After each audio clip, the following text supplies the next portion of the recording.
Hello everyone. We're gonna start now. Okay. A very good afternoon to the esteemed professors, parents, and prospective students. Welcome to NTU School of Chemistry, Chemical Engineering and Biotechnology Open House Webinar. I'm Nivi, and joining me is Castro. We are your MCs today. And we hope that through today's webinar, you'll be able to realize your full potential and you'll be able to see what a forward-thinking education here at NTU CCEB might look like.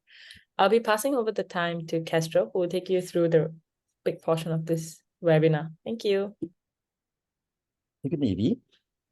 The program flow for today's webinar is as such. Various professors and students will first share with you the many exciting aspects of student life and beyond.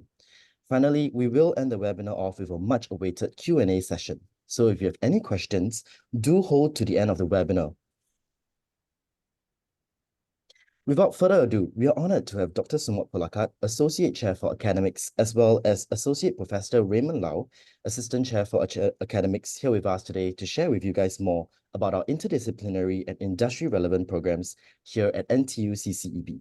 Professors, please. Hi, good afternoon, everyone. My name is Sumot Pulakat, and I'm the Associate Chair of Academics at the school. So give me a moment, and I'll share my screen, and then we can start off. So, okay. Hope all of you can see the screen now. Right. Okay. So let me start off by giving a brief introduction of our school. Right.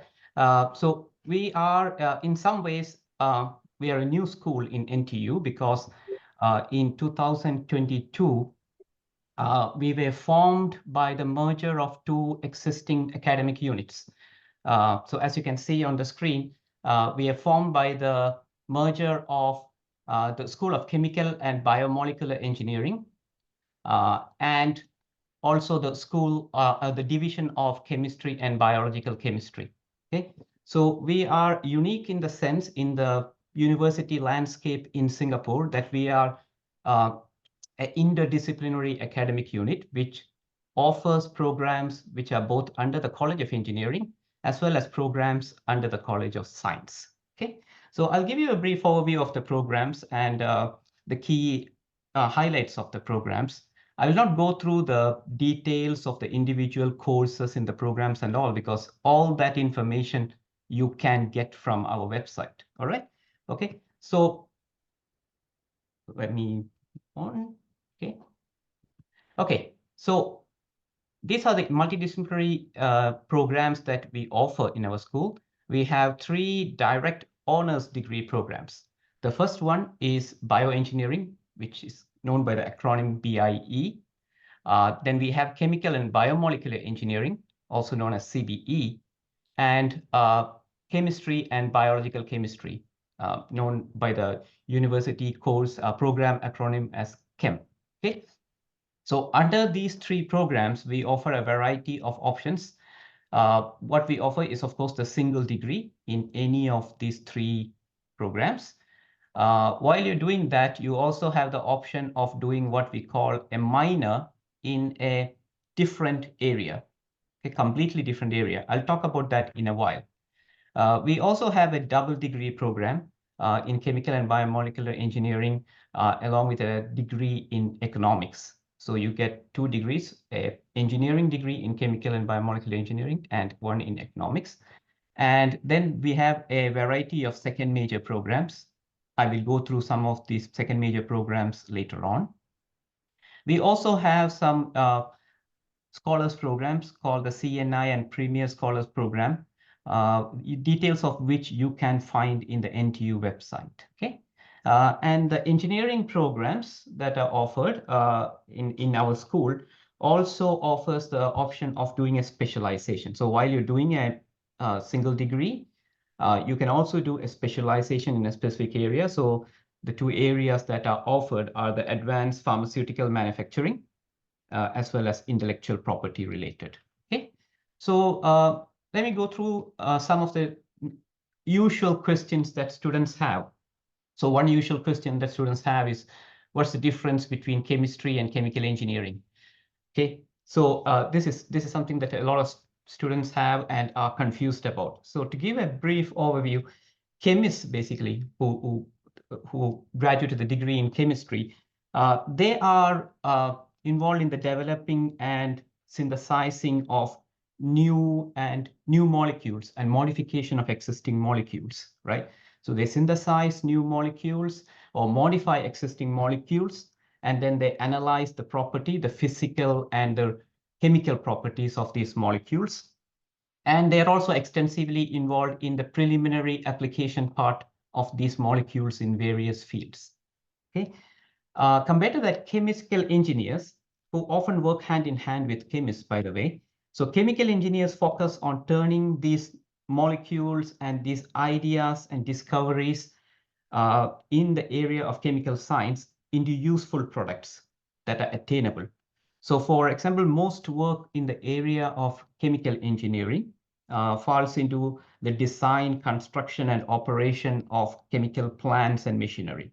Okay, so these plants and machinery basically focuses on making products for profit on a scale and which are accessible to the industry and also sustainable. Okay, so that's the key difference between chemistry and chemical engineering. Very interrelated, but have different focus areas. The other question that students always have is the difference between bioengineering, which is offered in our school, biological sciences, which is offered by a different school within NTU, and biological chemistry, which is a part of the BSc chemistry program that we offer. Okay, so bioengineering, first of all, involves the application of engineering principles to the fields of biology, healthcare, and medical devices. Okay, so that is bioengineering. Now, if you look at biological sciences, it's more fundamental, and biological sciences deals with the anatomy and physiology of living organisms of all scale. Okay, so they do studies primarily at the cellular and organism level. Okay, compared to that, biological chemistry, or in some universities and programs is also called biochemistry, involves the studies of biomolecules. So it's at the molecular level, not at the organism level, but at the molecular level. And in biological chemistry, you study molecules, biomolecules like nucleic acids, proteins, and carbohydrates. And as I mentioned, it concentrates on the study of these molecules at the molecular level, not at the cellular organism level. Okay, so that is the basic difference between the degree programs that we offer, as well as the difference in bioengineering, biological sciences, and very quickly go through the difference. So these are the programs that we offer, chemistry and chemical engineering, as well as bioengineering, biological sciences, and biological chemistry. So the difference between these are subtle and they are very interrelated, but all of them work together, and there is a lot of interdisciplinary work between these fields. And what basically happens is that you get a holistic education while in CCEB, which covers the broad areas that we mentioned here. Okay, so let me go to the second majors. Okay, so these are programs that you can take on top of your single majors when you are in NTU.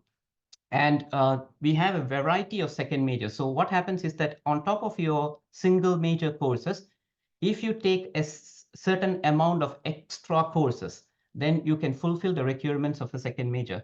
So the second majors that we have are data analytics, as you know, is an upcoming and new field, entrepreneurship, sustainability, right? And then we also have second majors offered in business, as well as in food science and technology. So these second major programs are optional. So if you're interested in this field, you can opt to apply for the second major. And as I said, you read some additional amount of courses, and it allows you to get a second major in that particular field. There are also some certain second majors, for example, pharmaceutical engineering. This is specifically available for BIE students, right? And also environmental science, which is available only to the students in the chemistry BSc program, okay? Right, so let me give you a brief overview of the structure. So this is the curriculum structure that you have in any of the single major programs that you join, right? Irrespective of whether it's the engineering single major programs or the double major programs or the science BSc program, right? So around 60% of your curriculum is where you take courses which are called the major requirements. These are called core and major prescribed elective, right? So these are courses which basically give you a very strong foundation in your area of study. And these courses are not only just lectures, but these also have laboratory training. These also involve, especially in the final year, you do a final year design project if you are in the engineering program, or a final year research project if you are in the science program. And irrespective of whether you're in the engineering programs or the science programs, you also do a professional internship where you go ahead and work in a company and get real life experience. Okay. You also fulfill, as part of the curriculum, something which is called the Common Foundational and Interdisciplinary Collaborative Core, which are key areas which NTU has identified as giving the soft skills that are important for the future, right? So irrespective of what program that you are in NTU, you will be reading these courses. And the beauty about these courses is that you will be reading it in a class where there are students from other programs in NTU, not just from the CCEB, but from other schools. So these involve things like courses which focus on sustainability, communication, digital world, career and innovation, basically equipping you with the soft skills that you need for the future. And of course, on top of that, you also can have broadening and deepening electives, which are called BDEs, or you can pursue a minor, which I will discuss a while later, right? So the professional internship that I just mentioned is whereby you can spend a stint of about 22 weeks in a company working as an intern while you're a student in NTU. So it gives you an early exposure to real working environment. And the other advantage of that is that if you are actually doing well in your internship while you're a student at NTU in our programs, you also get an opportunity to gain actual industry relevant skills, including soft skills, and also the opportunity to potentially continue a career with that particular industry if you choose to, and if there is an opportunity that arises. Okay. So the industrial internship is built into all the programs that we have and is a key part of our thing. So when you want to do an industrial internship, the university will help to source for internship providers and give you a list of internship providers from which you can choose which company to do an internship in. Okay. The other aspect is the final year design project for the engineering students and the final year research project for the science students. This again, you take typically in your final year of study in NTU. And what you do is, while you're doing these projects, the final year projects, you work on actual research scenarios, right? So cutting edge research areas that are going on in our laboratories, in our school, right? You get to experience real life research. So you get a best of both worlds, research exposure as well as internship exposure, okay? And then as a student, you may have a side interest, a side hobby. You may be interested in, for example, bioengineering, but you also have a side interest in music. So the NTU curriculum also offers you the flexibility that while you pursue your degree program, you also can take a minor, whereby you take a small number of courses in an area of interest, and it allows you to gain a minor degree. So along with a degree, you get a minor in that particular area. For example, if you're interested in languages, some students take Japanese, some students take a minor in music or in sociology, for example. It doesn't need to be in science and engineering. Okay? It can be in any of the programs that are offered within NTU. All right.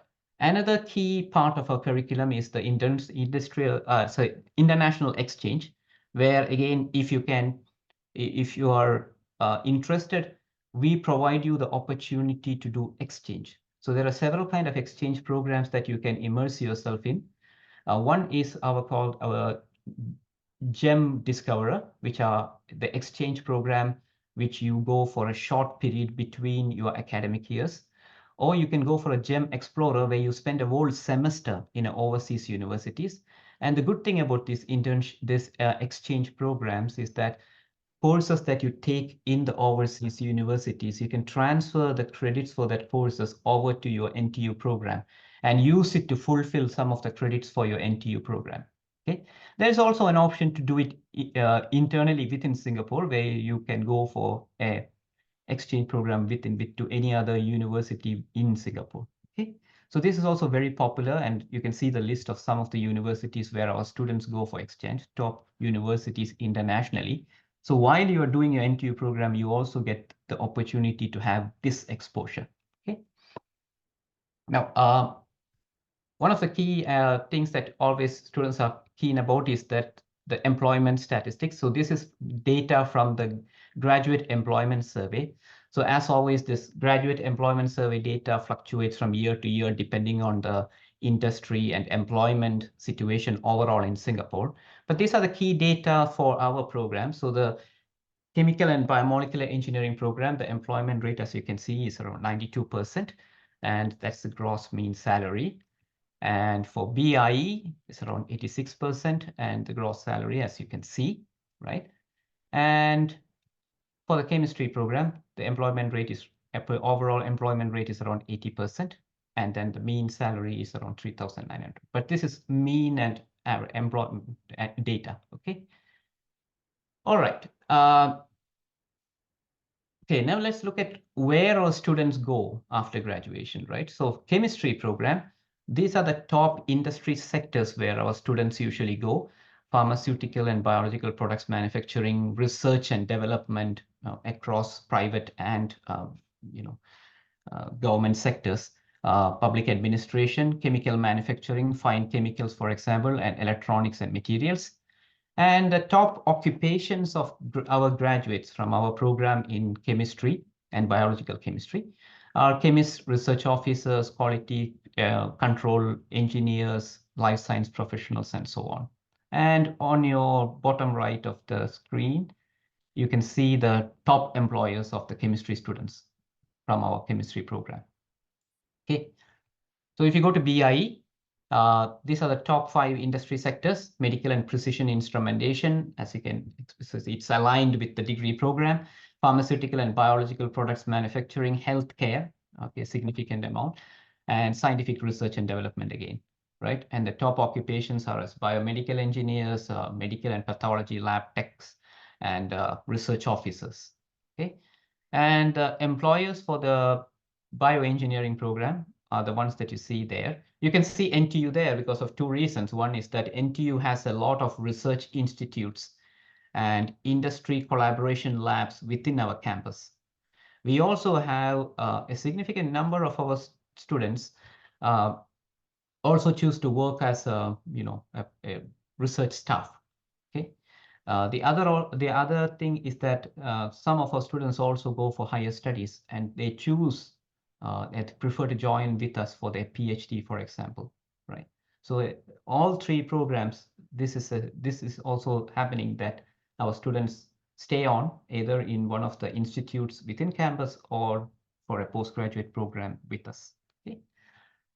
And for CBE, these are the 5 industry sectors: electronic products, pharmaceutical and biological products, information and communication.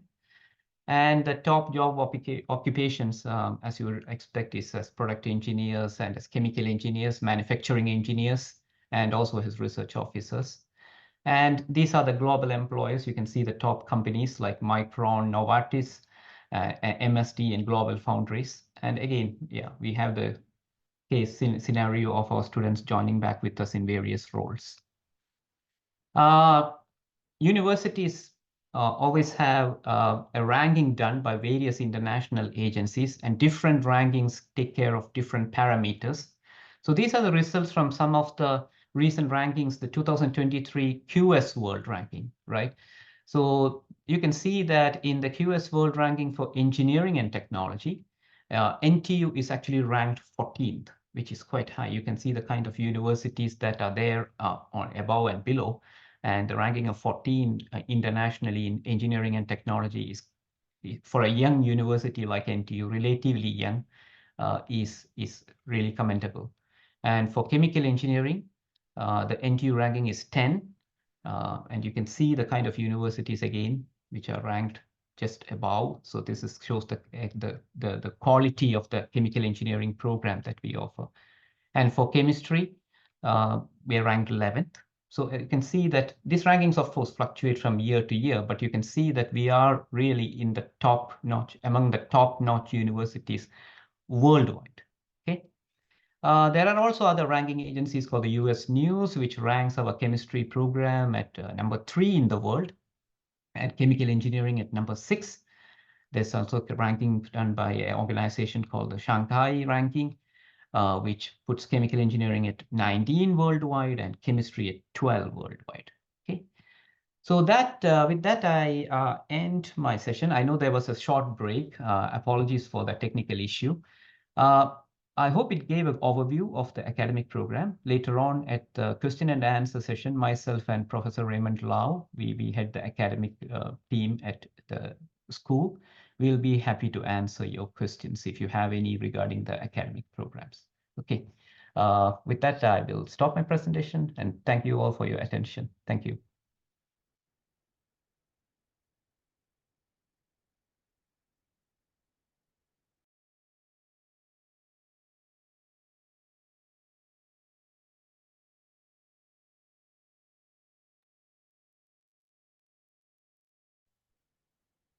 Thank you, Prof, for the informative sharing. Once again, if you have any questions, do leave them for the Q&A session at the end. Next up, we are honored to have Associate Professor Tang Ming Hao, Associate Chair for Students and Continuing Education, sharing with us more about exciting student life, learning and development opportunities beyond academics and more. Prof, please.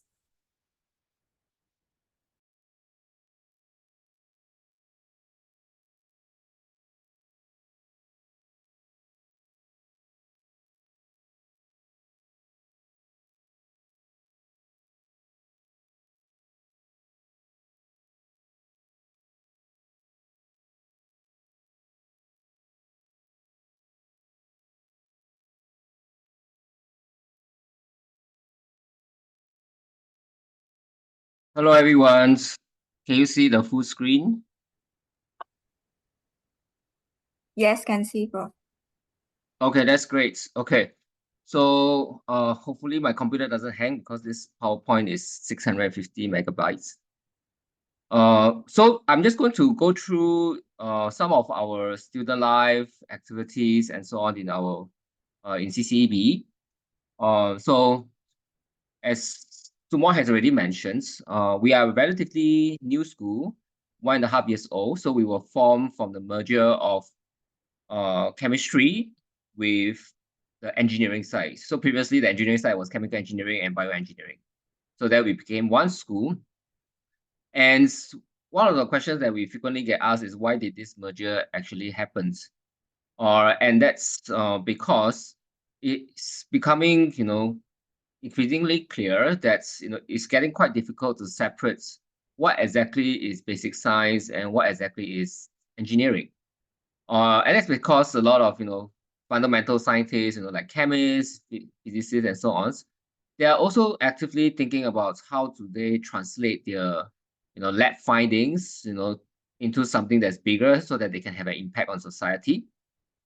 And conversely, for engineers, we need to understand, the fundamental principles, of how the things that we are inventing are actually working, at a very fundamental level. Okay, so then this discussion went on for quite a number of years, and then it was finally approved at the highest levels. And therefore the merger went ahead, and we are now one school. Right, and this is not without precedence because we have also studied, other top universities around the world. And you can see that places like Caltech and Berkeley also have chemistry and chemical engineering together. And that's because they also realize the synergy for chemists and chemical engineers to interact actively with one another. So key questions that a lot of you guys are asking is, what major should I take? What degree program should I pursue?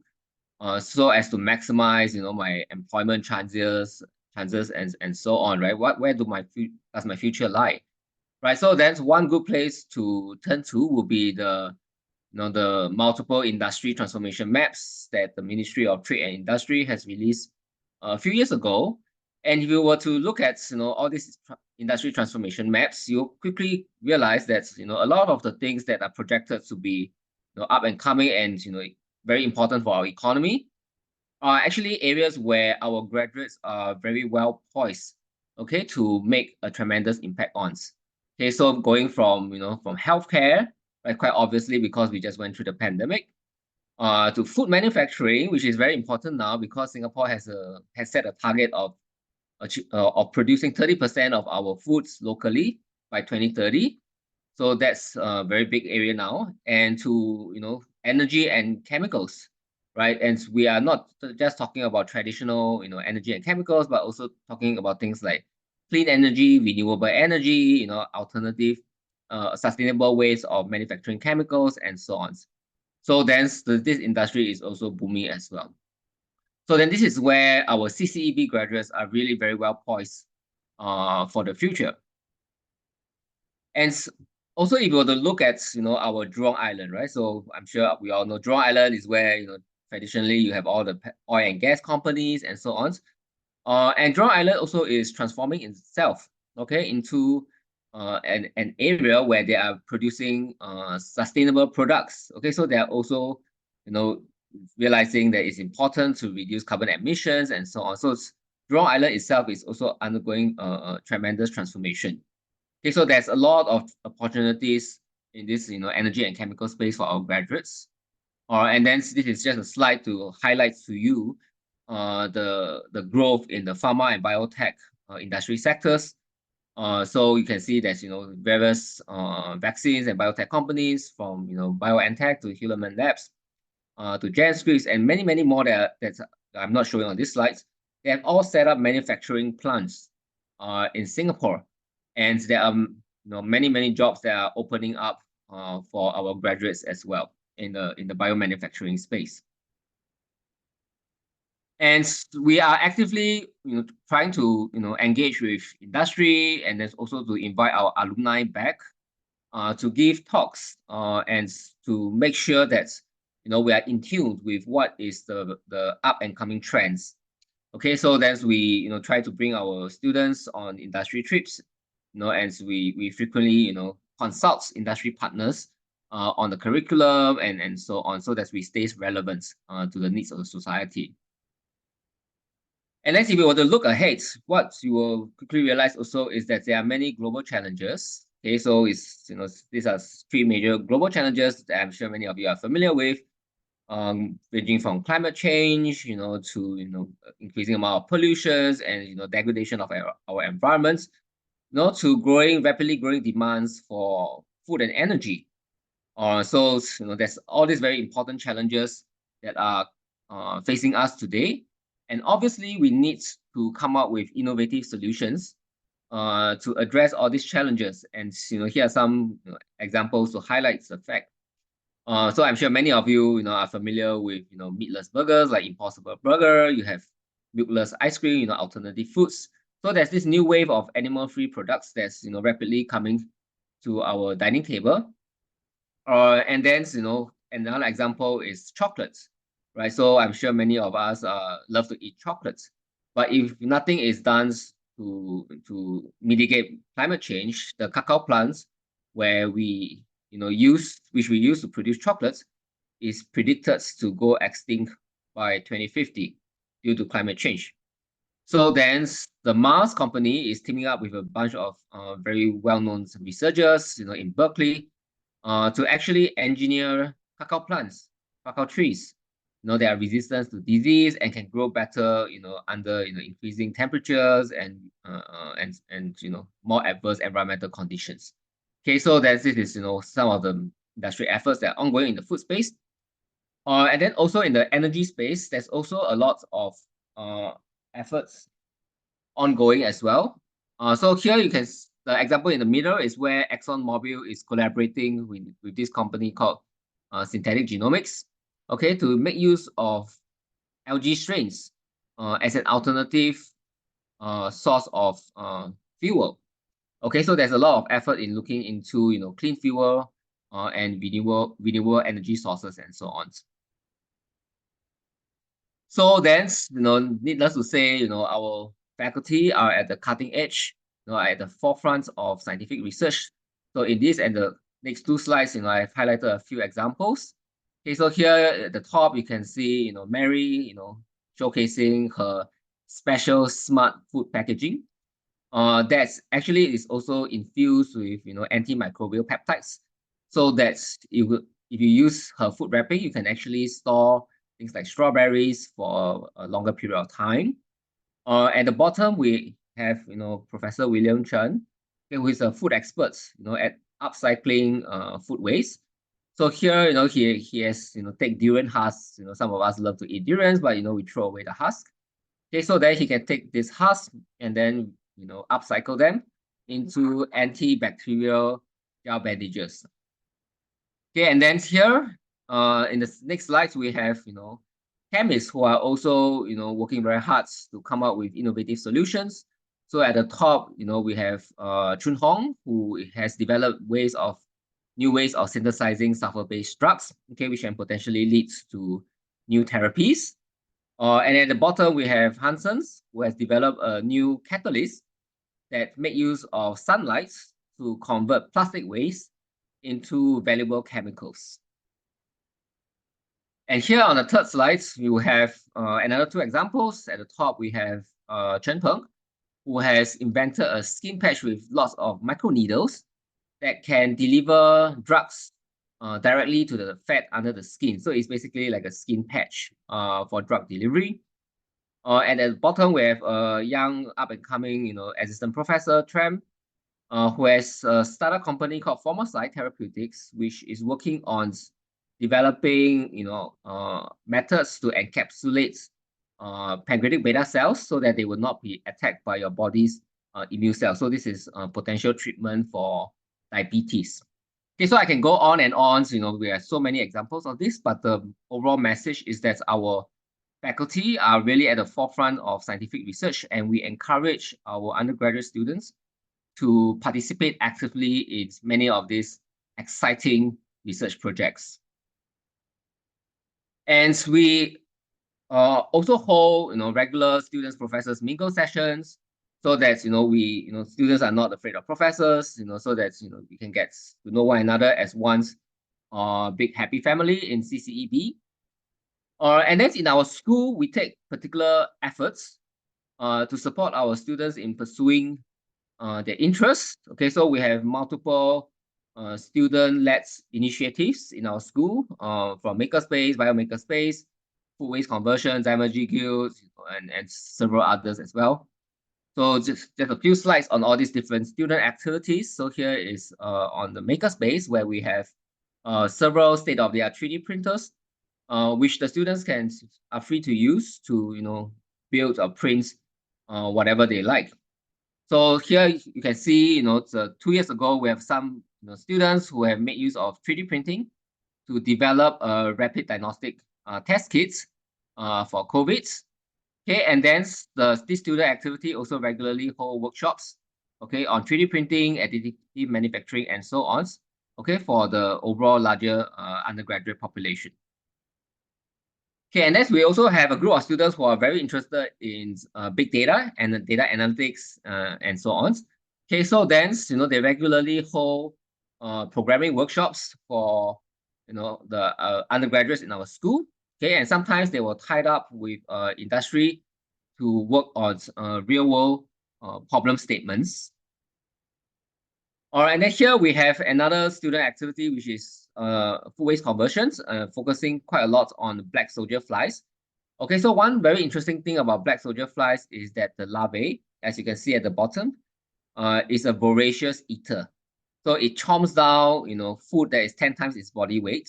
And what the students have done is in the past is to go around campus to collect food waste from supermarkets, for food courts, and then feed the waste to the larvae. Okay, so in one of the years, they estimated that they managed to help NTU campus clear 4 tons of food waste in 2 semesters. Okay, and then we are also trying to look into how to genetically engineer these black soldier flies, so that they can chomp down even more food waste as well. Okay, and then here is an activity that is incredibly popular with students, which is our fermentation club. Okay, so then here is where you can learn to ferment or brew your beer, kombucha tea, make kimchi, so on and so forth. And we also have 4 25-liter bioreactors, as you can see there, for scaling up in case you are interested in doing so, right? If you have some commercialization plans in mind and you want to scale up, your favorite brew. And then this Zymergy Guild, the student interest group, also holds an annual beer brewing contest. Okay, and then this is also very popular among our students, and also students from other schools also asked to participate. And so, basically, your teams of students trying to concoct, their own special beers.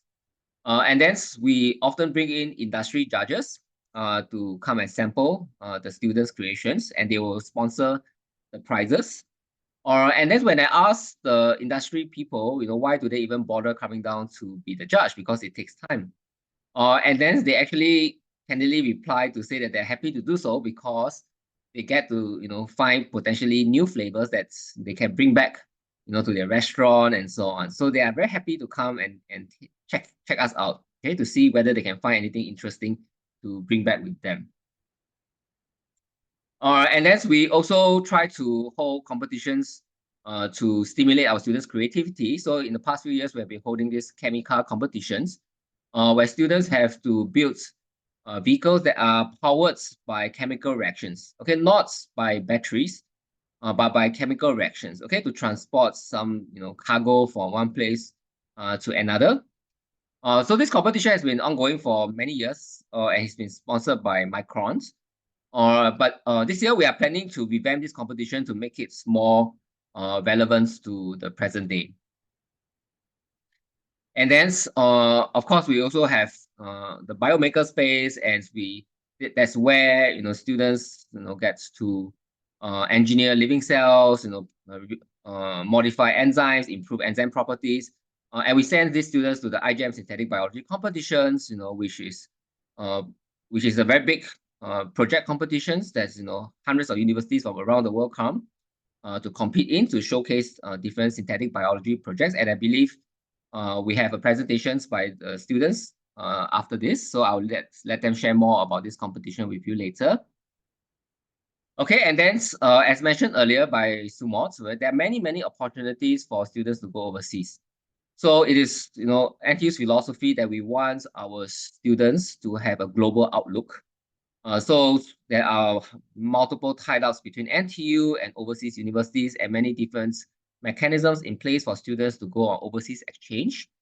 So you have things like the Jam Explorer and so on. And here on this slides, I'm just showing you there's this overseas community exposure project where you get to go overseas to do some kind of like volunteering work. Okay, and you get to help people who are not as privileged as you are.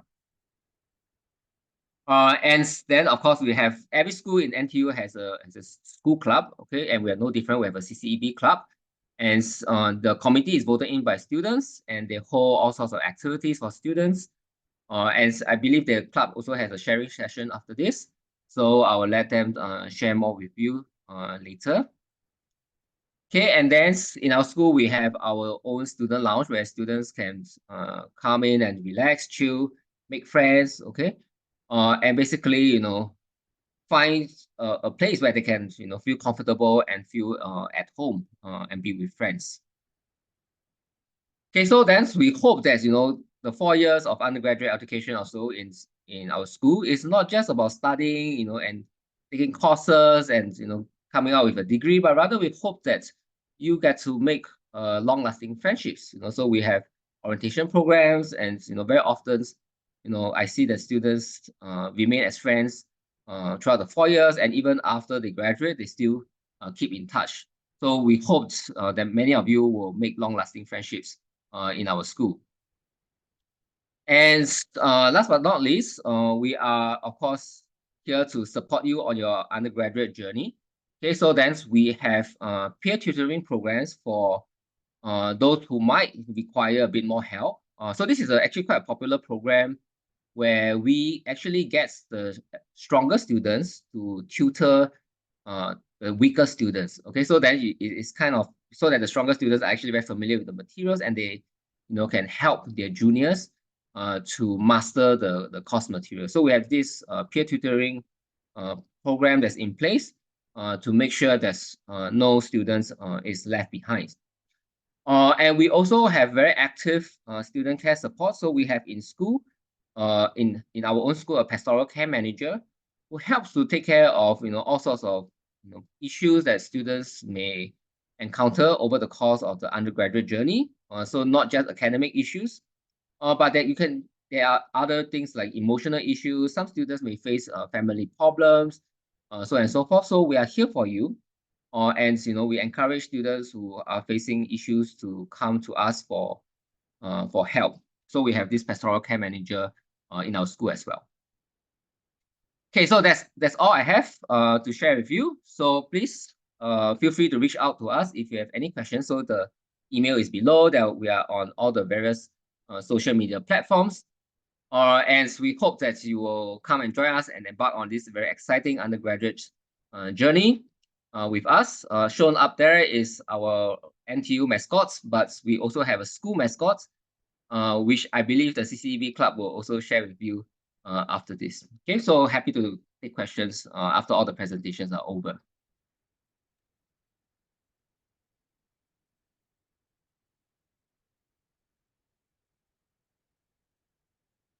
Thank you, Paul, for the sharing on vibrant student life. It really sounds amazing. Finally, a few current students here at NTU CCEB will be sharing more. They are Dennis Lee, President of CCEB Club, Rachel Sharafin, Honorary General Secretary of CCEB Club, and finally, Goh Chun Ting, President of Biomaker Space. They will tell you more about the different clubs and programs CCEB has to offer. To start, Dennis, please.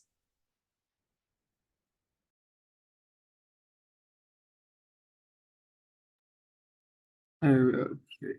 Let me know if you are able to see my screen. Yes, can see. Okay, that would be great. All right, Rachel, do you want to begin? Yes, I would love to. Okay, so hi everybody. We're representatives from the CCEB Club, the main student organization under CCEB. So CCEB Club was actually formed together with the merger of CBC into the faculty to form CCEB. So before we were actually called SCBE. Yeah, and so yes, we are really young as we turn to this year. But even though we are young, we would like to tell you all what the CCEB Club is all about. And there is so much to CCEB and the events that goes on in the school and much, much more. But before we do that, we're going to first introduce ourselves. So I'm going to pass my time to Dennis first. Right, hello everyone. My name is Dennis Lee, and I'm the current CCEB Club President of the Second Management Committee. Just a little bit about myself. Unfortunately, I cannot fit everything into one slide, so I'll just say just a smidge. I graduated with a diploma in chemical engineering from Ngee Ann Poly, and then enlisted via model intake into Vanguards. All right, so I'm a year 2 chemistry major. I am also part of the work study degree program under Global Foundries. I'm also a GEM ambassador. I'm also going to Sweden, Stockholm University. As you can see, I do a lot of activities in school. I'm a part of the Snooker Pool Club, and I'm a competitive player, and also other activities such as orientation programs, both in hall and in school. Right, I'll give next to Rachel. Okay, so introducing myself. Hi, my name is Rachel. I'm the current second CCEB Club's Honorary General Secretary. I'm a sophomore, I'm a year 2, and I'm majoring in bioengineering in NTU. I have the pleasure of having a tuition grant to study in NTU for my 4 years here. Another thing about me is that I won the first place for the Budding Innovators Technathon, which is another event that we're going to discuss later on in this presentation.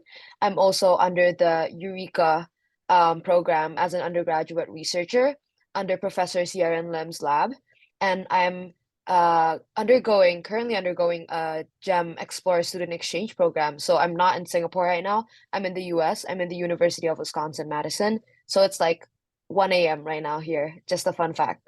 Okay, so in NTU, I'm not a Singaporean. I'm an Indonesian. So I'm part of the PINTU Pelajar Indonesia NTU's Public Relations Officer. I was that last year. And I'm also the current Indonesian Cultural Night Makeup and Wardrobe Director. Just a fun fact. And previously, before I was secretary, I was the Academic Welfare Officer. So now passing my time to Dennis again. All right, I'll share with you what our club vision and mission. All right, we are the official undergraduate club of CCEB, of which the club is managed by the second management committee together with a club advisor. Just now, our Prof. Tang Ming Hao introduced himself as the Associate Chair of Students and Continuing Education. So together, we are under the purview of the Student Union.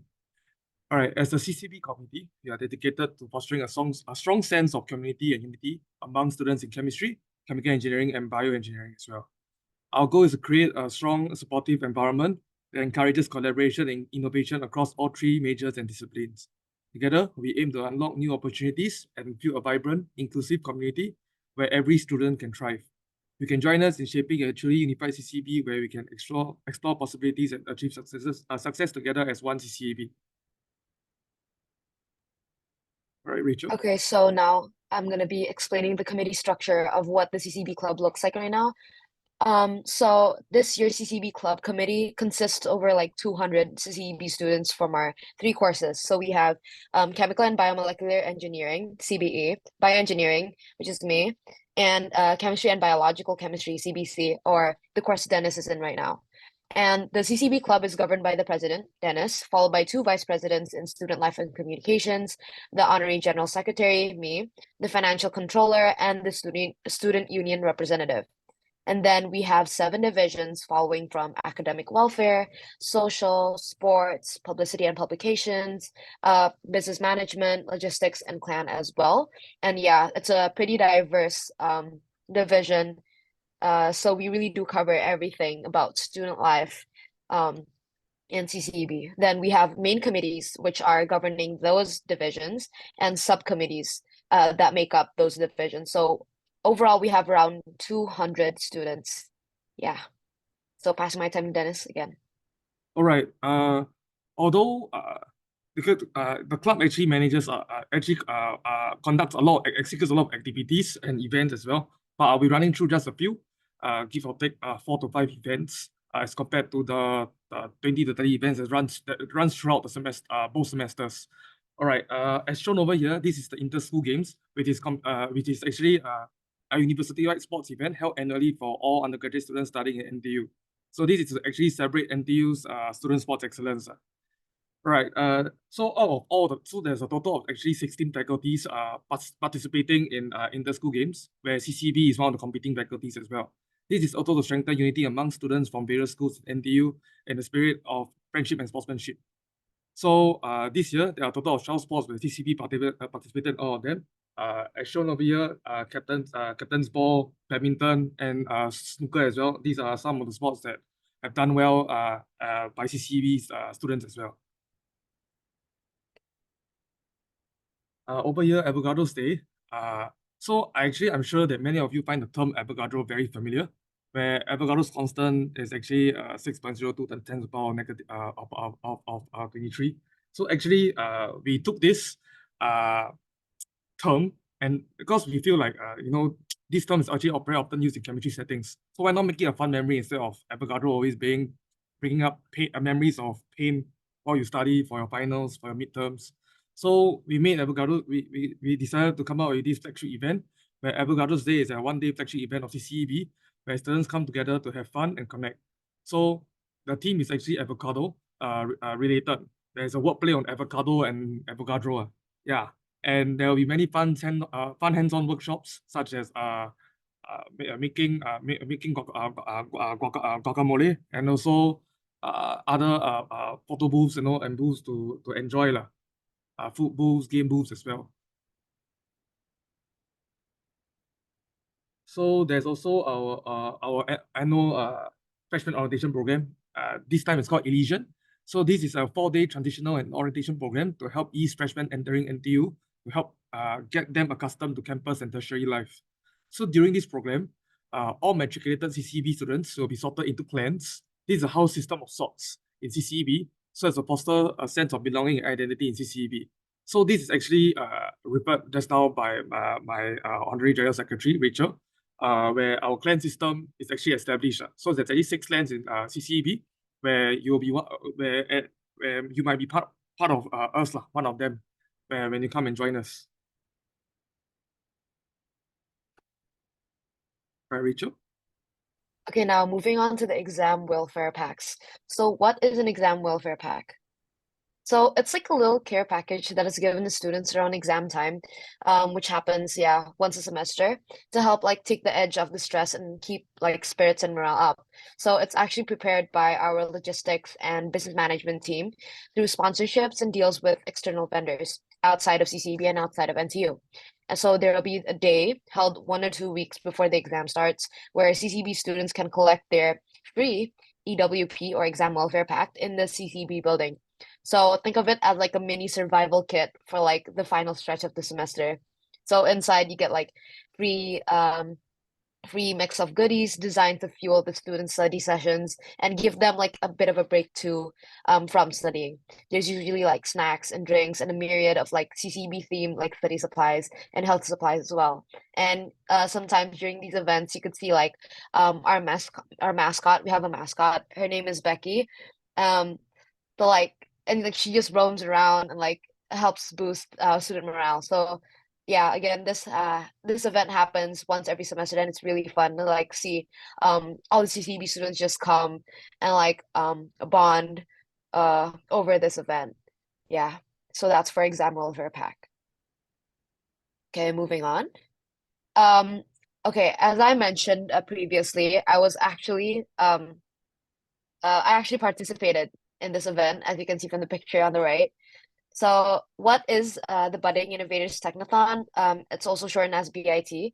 It's an annual hackathon that aims to build a sustainable future through conducting hackathons for tertiary teams all around Singapore to participate in.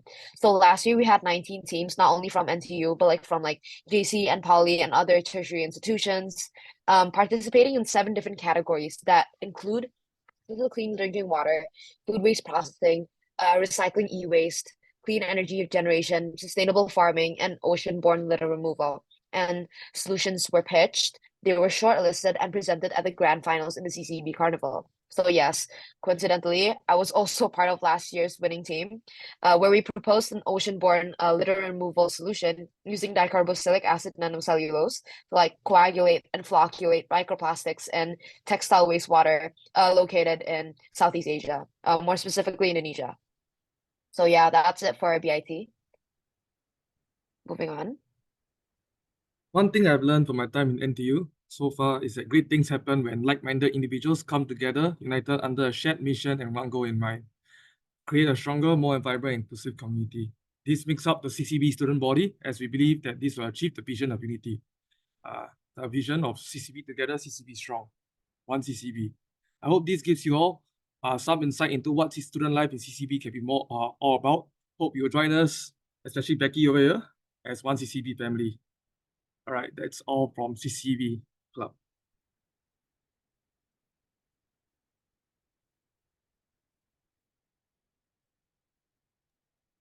Oh, okay, let me just share my screen.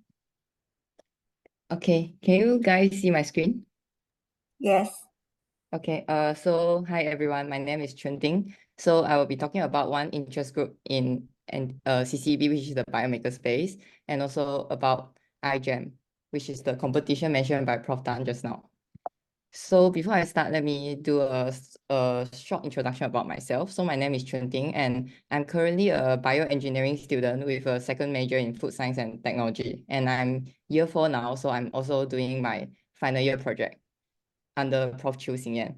So like Rachel, I'm an international student, but I'm from Malaysia. So I studied Cambridge A-levels. And for my... Oh, sorry, let me just close this. Sorry, there's a technical issue error.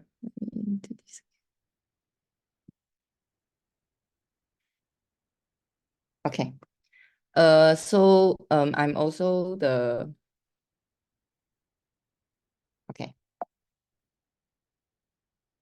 Yeah, I'm also currently the president for Biomakerspace. So Biomakerspace is we started Biomakerspace in 2022 with a group of my friend and a support from Prof. Tan.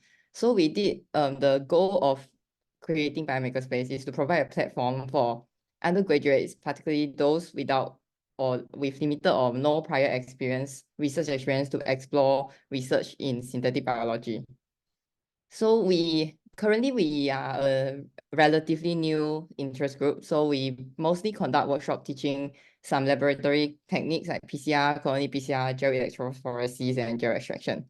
So Biomakerspace aims to provide the opportunity for students to learn new skills and also have a better understanding of laboratory work. So these are some of the workshops that we had in the past, which is mostly about teaching some lab skills. So these two are the past workshops that we conducted.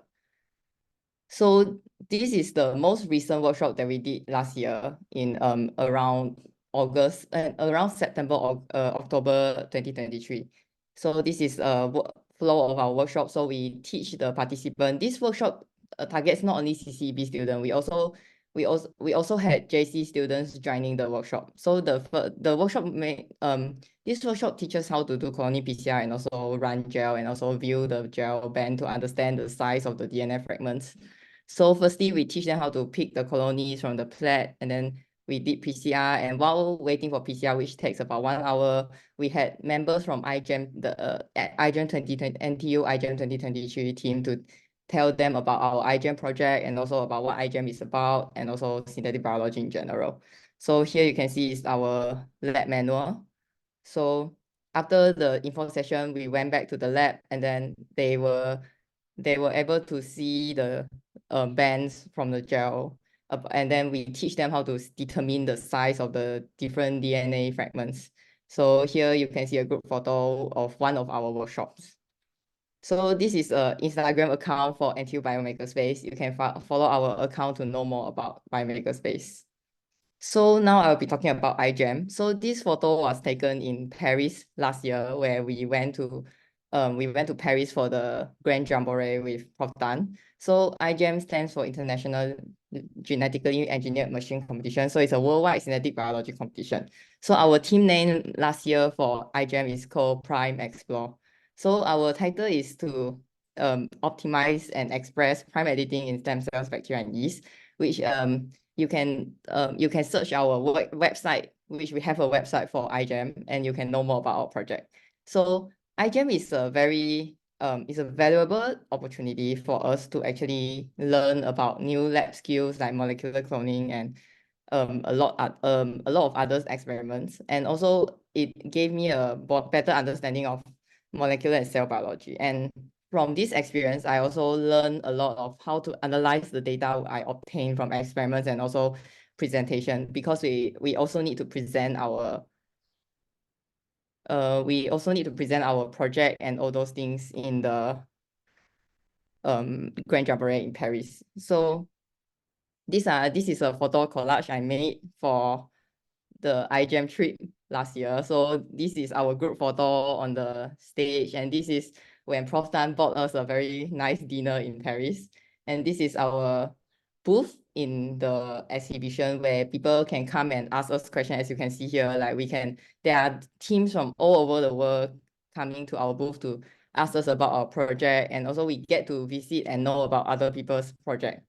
And here, this is the first day when we landed in Paris and we went to the venue. Then we took a photo here. And this is our presentation. This is a presentation about our project in the stage for the people who are interested to know about our project. So that is all from me. So if you want to know more about our project in 2023, you can you can scan the QR code on the right for our website, which is also coded by our team members. And also this is the Instagram page for NTU iGEM. Thank you.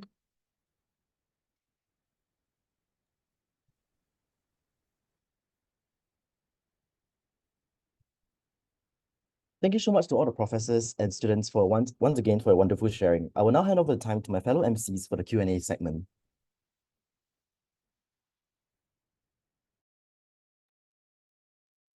Okay, we'll be opening up the floor for questions. You can ask questions with regard to university specific or student life, and the students can respond and the faculty can also respond. So if you have a question, just raise your hand and I can call on you.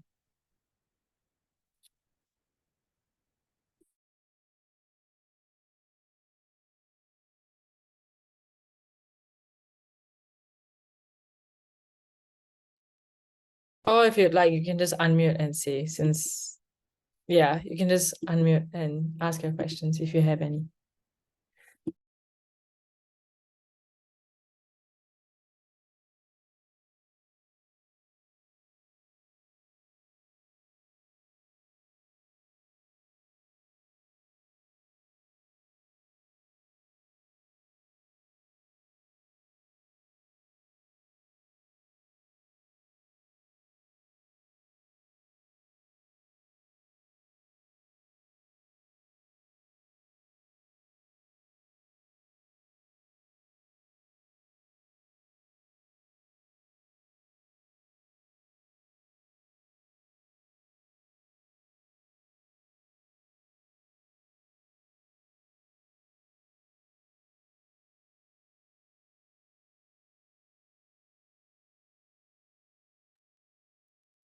Okay, so a few people have been typing questions. So one of it is, would you advise against a student that did not take O and A-level physics for applying to chemical engineering?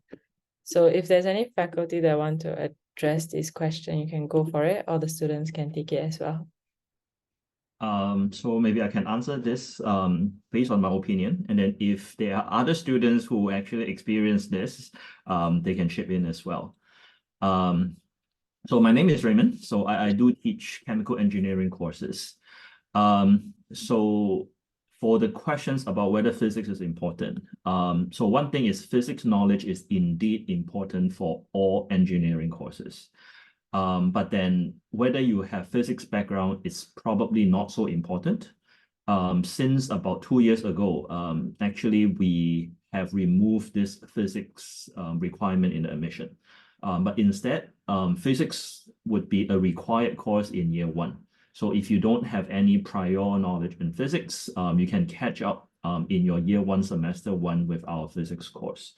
The difference between this and those with physics is that instead of a 3 AU physics course, then you'll be taking a 4 AU. So additional time would be taken for you to catch up with the physics knowledge. So if you are interested, you can still go ahead and apply for it. If there are any current students who were in this category, maybe you can respond based on your experience as well. Thank you, Prof. Okay, I did the physics for people who didn't take A-level physics, and it's actually not so bad. Just study every day, you'll be fine. Someone sent me a personal message and they asked, for BDE, does the second major comprise completely of the 20%? Would a prof like to answer this as well? What was the question again? For BDEs, does the second major comprise completely of the 20%? Yes. So for second majors, basically in order not to overload too much. So basically you'll be utilizing your BDE AUs to fulfill the second major requirements. Thank you, Prof. And also someone's asked if they intend to pursue an engineering specifically in research, environmental engineering, which degree should they choose in CCEB? And if HL chemistry is required for admissions?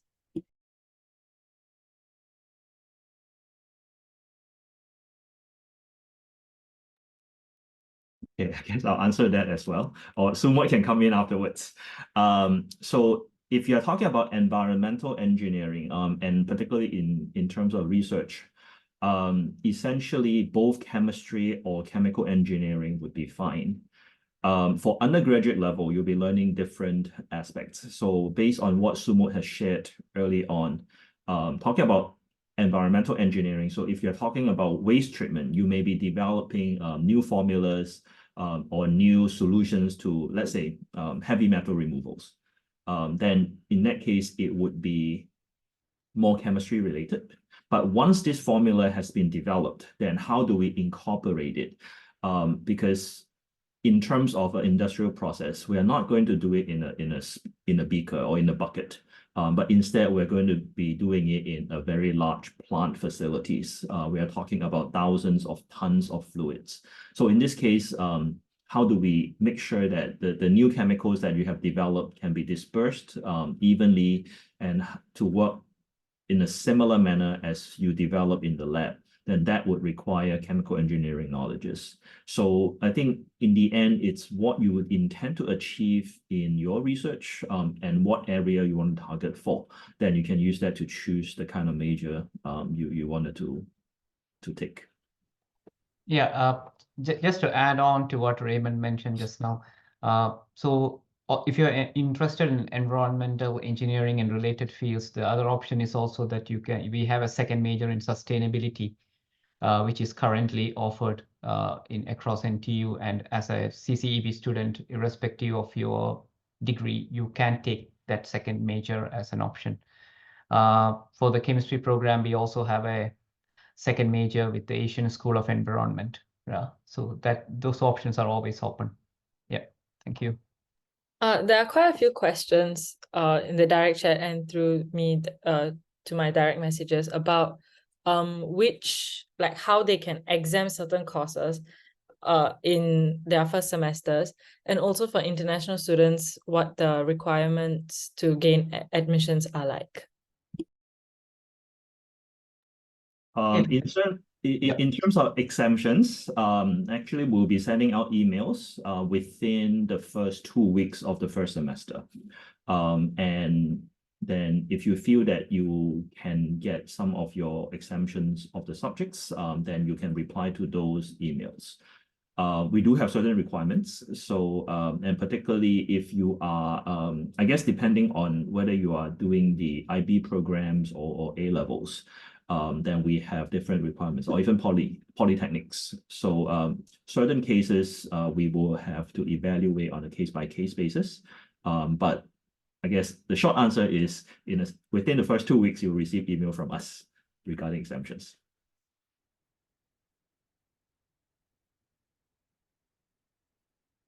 Okay, guys, generally for the questions about like entry requirements and stuff, you can look directly on the web page itself. So a few questions is, okay, what's the difference between a second major and a double major? And at bioengineering students present here in this talk, can they help to clarify if bioengineering is very math intensive? And is it possible to handle that along with a business second major? I think I can respond to the second part first, then the profs can talk about the difference between double major and second major. So I'm a year 1 student. I take bioengineering, the second major in business. It's actually very manageable because you have to do those BDEs anyway. So I just take a business major instead. And I find that my business major relaxes me a bit because bioengineering is a little bit tricky. It's very technical. So the business mod you take in your first semester, something called financial management. Then second semester you take marketing. So it's very different from your engineering subjects, and it is manageable. It is a bit more than what your friends might be doing. But I think in engineering generally, just like time management is very important. So it's definitely manageable. So if you have an interest, please just apply. So I'll pass it back to the profs now.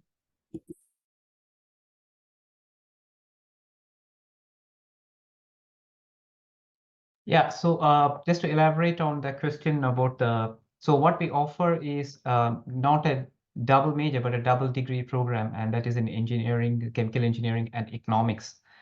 So that program, of course, is more academically more rigorous because you have to fulfill the degree requirements of both the engineering part as well as the economics part. Yeah. is there a question that in that set that remains Okay, unanswered? let me elaborate a little bit Yeah. more. So the double degree program is not just limited to chemical and biomolecular engineering. It's available for bioengineering as well. Then I guess the difference between a second major and a double degree is that second major, you'll be finishing everything within 4 years. And a double degree, you will be doing it with 5 years. And the difference between the two is that for second major programs, you are tagged to a specific major or a host major, so you only get 1 certificate. For the double degree, you'll get 2 certificates. 1 certificate for your engineering degree, and then another certificate for your economics degree. There are a few questions, I think 3 or 4, asking for the comparison between bioengineering and medicine. Okay, bioengineering and medicines, I would say they are very different in nature. So medicine, basically, you do it if you intend to be a doctor. So you'll be learning about all the symptoms and the reactions when somebody is sick. But bioengineering, you're developing the kind of tools that the doctor would be used. Some example of it would be, let's say, an endoscope. So it's a scope that you put into the body, and you see if there is certain problems with your stomach or other parts of the body. Or sometimes you can develop sensors that people can use to detect cancers. So these are all developed by bioengineers instead of doctors. So they do work hand in hand with each other. Also to add is that we do have bioengineering students. After they graduate, they go on and do medical school. So there are 2 types of medical schools. One, it's more of the UK system. It's a medical school as an undergraduate degree. And in the US, medical school is meant to be a graduate degree program. So you'll get a bachelor degree first, and then you join a medical school. So one example of that is actually the Duke NUS Medical School, which you'll be applying after you have completed your bachelor degree. There are a few questions to Dr. Sumot directly, and it's asking with reference. Okay, I'm just going to group this and just summarize the questions. So it's asking in reference to how you're talking about the rankings. So the rankings of NTU CCEB is generally high, but the IGP is not as impressive. Do you have any explanation for why? Oh, okay. So the IGP, you're referring to the intake quality, and as well as the overall, the academic intake quality, the median numbers. Is that it's advertised in the IGP? So the ranking consists of multiple components, right? One of the components, of course, is the undergraduate program, but the major components for the rankings is the publications and the research output from the school. So if the research output from the school is good and the school runs a good undergraduate programs, which is rigorous, your ranking is usually high worldwide. The IGP, of course, varies with different reasons, because it depends. For example, during the COVID time, we saw that we got students who were not going overseas coming on to local universities, and then the median IGP score improved, and the IGP fluctuates every year. So our current IGP that you see is the median. So remember that what you see there in the score is the median score. So we have very good students with straight A's also coming into all 3 programs. And we have the average median at around BBC or around there. So the ranking and the IGP don't have a direct correlation. Yes. Then there are a few questions asking for the distinction between bioengineering and biotechnology. Raymond, you want to take that? Okay. So again, I think there is one question about the difference between bioengineering and biomedical engineering. So I would say the 2 terms are fairly similar in nature. If we talk about anything relating to biomedical, we are talking about involving human subjects, the treatment to a person. But bioengineering, we do talk about genetically modifying certain organisms, and that may or may not involve human subjects. So typically, we would consider bioengineering to be a little bit broader compared to biomedicals.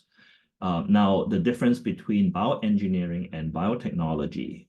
So biotechnology, it's more related to the technologies involved in, I guess, biologics or genetically modifying certain substances or the type of bioreactors that we use to grow these substances.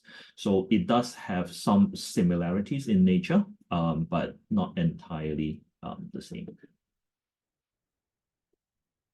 There's quite a few people who are concerned about whether Chem E, Bio E are more physics and math intensive compared to other colleges of engineering, and whether it's possible to cope. In terms of physics, okay, so if you're talking about engineering, the key aspects would be mathematics as well as physics. Mathematics would be the tools that you will use to solve many of the engineering problems.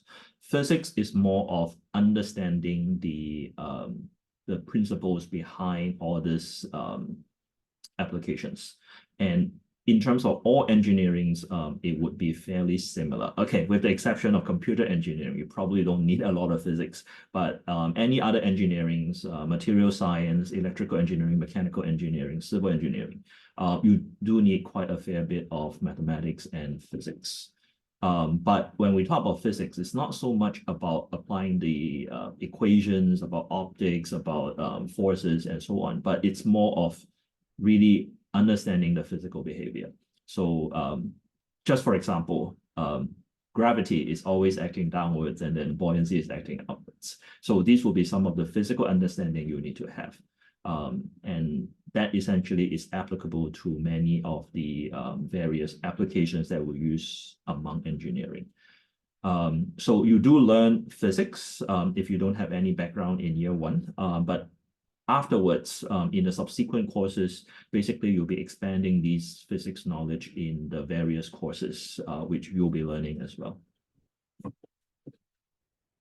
There are a couple questions about the pharma pathways and if they are suitable for CBE students only, or only for those who CB students, or only for those who do bioengineering.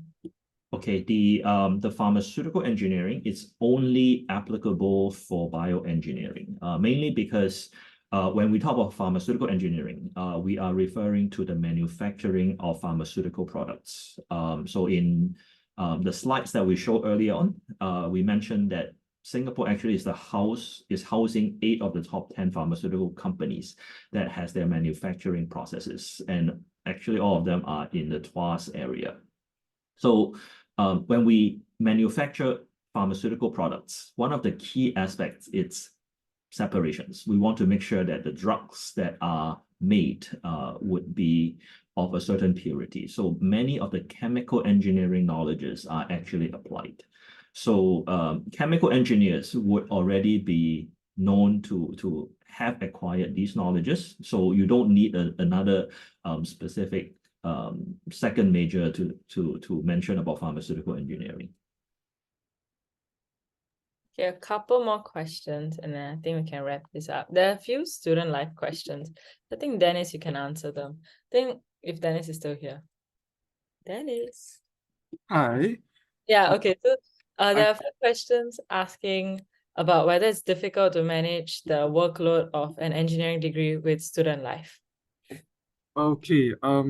Unfortunately, my degree is a bachelor. I'm taking a Bachelor of Science in Chemistry, although I have a diploma in chemical engineering. So okay, I mean, I would say that the workload for each major has its own difficulties. Of course, each has its own benefits as well. Regarding balance, I think that you cannot have the best of all of the worlds, but if you pick and choose your interests in school, definitely that you can achieve a very, very good work and student life balance, academic work and student life balance. I have been playing, because okay, I'm currently in a snooker and pool club competitively playing competitively 9-ball pool since my polytechnic days. I'm able to take my passion all the way to university, on top of having a student life in hall and also in my faculty, while maintaining decent grades. So to put it simply, the answer is yes, but you have to be committed to academic excellence. Because end of the day, I think what people need to understand is that although we are student leaders, student athletes, student does come first. And I think most of our professors will definitely appreciate that, that you need to understand that, yeah, you are a student first, and that it does come before your student activities for sure. But not to worry, all of the profs here, Prof. Sumo, Prof. Raymond, Prof. Tan, they are all very supportive of student activities because they know that how much this benefits your life in NTU. So yes, to answer the question, yes, we will support achieving great work and life, student life balance. Yeah. I think I can add on that also. Okay, even though Dennis doesn't have a Bachelor of Engineering degree, I think it's like pretty similar to a Bachelor of Engineering degree because it's also a pretty rigorous course. I'm majoring in bioengineering, so I have a bachelor's in bioengineering, and I definitely agree with what Dennis says. And I think time management is a really important aspect, especially when you're already in college and university. And I think anything is possible as long as you manage your time well and you prioritize your tasks well. So it's definitely possible to get good grades. And it's definitely possible to have like a social life also aside from all school and that. So it's not only just studying every day. Of course, you do study every day, but you should always make time for yourself as well. You know, just prioritize and time manage yourself. Yeah. Okay, final question of the day, after which if you guys still have questions, you can email them directly to the faculty, or you can come down to our in-person open house on 2nd March. So the final question is, a few students from poly and international schools are worried because in poly, you need to get a GPA close to 4.0 in order to do well in university. And they're wondering if in NTU, you need to get a GPA close to 5 in order to do in order to be relevant in the workforce, and if that's possible, and if that's the case, is it very stressful? If I'm going to answer this from a student's perspective, honestly, if everybody needs to get close to 5, then a lot of us are in very big trouble. Then I'll just pass it on to the professors to answer now. Yeah, so I'll chip in a little bit first. So actually, I do agree with Dennis that time management is quite important, but I wouldn't put all the emphasis on studying as well. And I know from the students' perspective, I think most of them would be shooting for first-class honor. But personally, I don't think first class is something that critical. Yeah, it's can be contrary to what you think. And we actually constantly talk to industries.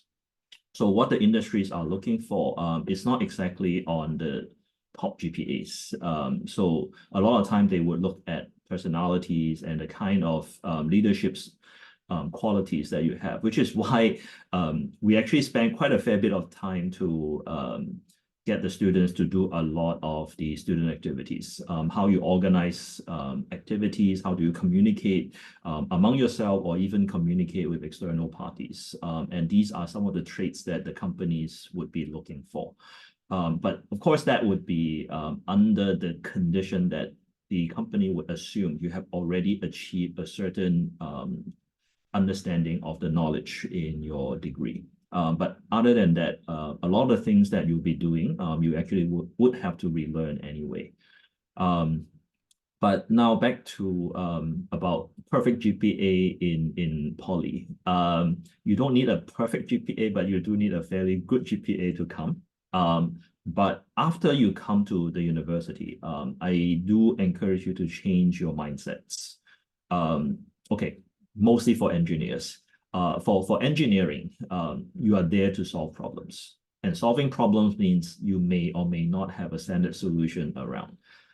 If you're primarily focusing on just trying to find out what are the standard solutions, likely the company would not actually need you because they can just Google search and find all the solutions elsewhere.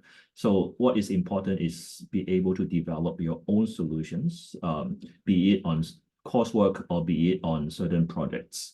And that is a mindset that you will need to develop as you join the university, wherever you are.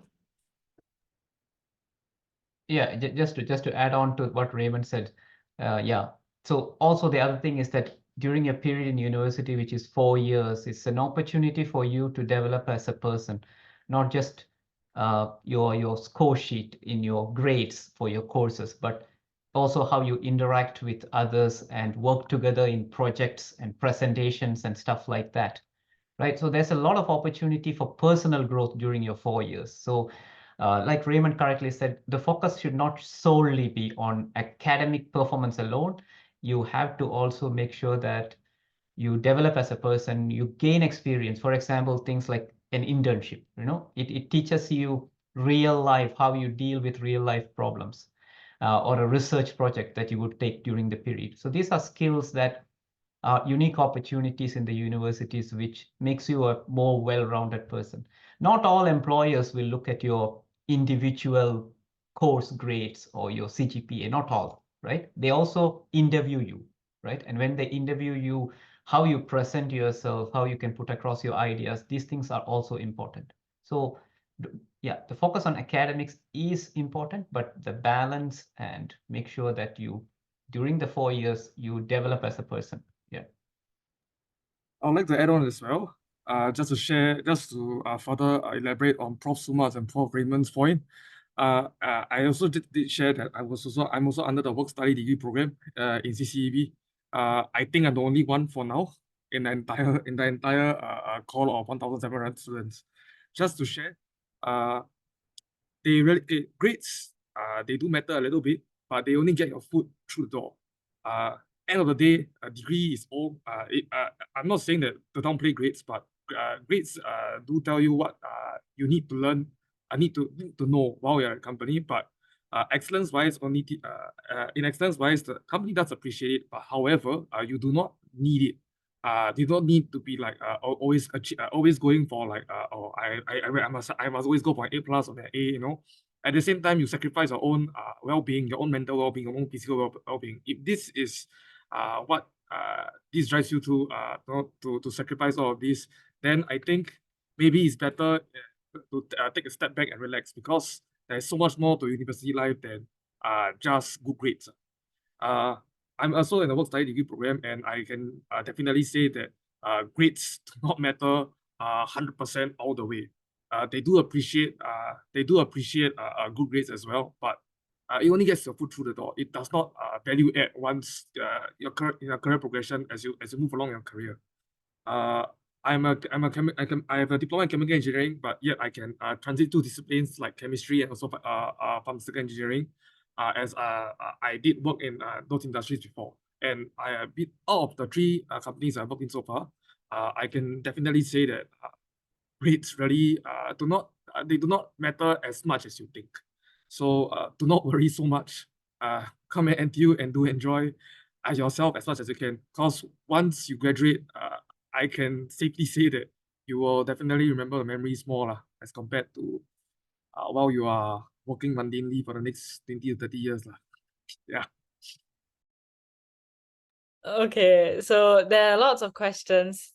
Thank you for being so eager. A lot of them about student life and stuff along those lines. And my answer to all of that is come down to open house on March 2nd and see for yourself how much fun we have in NTU, because there's only so much you can say on this kind of platform, right? So just come down, see for yourselves. And we are gonna have to end this meeting, unfortunately. We have some of our admin staff, so Hera and Zaida, have put down the email address as well as the link to the university website. So stuff like fees, IGP, general information like that, please just go and look for yourselves over there. It's very easily accessible. And any specific questions you have for Prof. Tan, Prof. Raymond, or Prof. Sumut, you can email them to the email address. And any questions you have for the students specifically, come and see us. on March 2nd. So with that, I think we are done. Thank you for coming, everyone. Thank you, profs. I think we can all start to leave the Zoom meeting. Thank you.